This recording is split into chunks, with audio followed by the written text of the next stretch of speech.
McLaughlin, and I'm here and I'm going to show you, and this is our Silverado 2500 series trucks, and it's just like the car. It's a very nice truck, so it's got all the beautiful features of a car and it's very convenient. So on the radio right here, I'm going to show you, this is where the home button is. It'll bring us to the home screen, and then right here is what's called settings. And today I'm going to show you what the valet mode is right here. And this is really nice because if you actually have your truck out or someone else is driving your truck and you don't want to messing with your settings and everything and your radio and everything, you can hit the valet mode and we can actually lock this so no one can touch it. So in order to do that, it says enter the code to lock. So I'll use 1, 2, 3, 4, enter.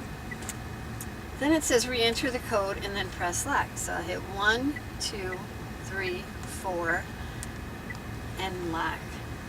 Okay, so now it's locked. So that way, if anybody gets in your car, they can't change your radio stations, they can't change your settings of your clock and everything else. So now you get back in the car and you want your car back. So in order to get back, you hit the home button, go to your valet mode, and you enter the code to unlock. 1, 2, 3, 4, unlock, and there you are. You have access to everything again, and everything is exactly where you left it. Thank you.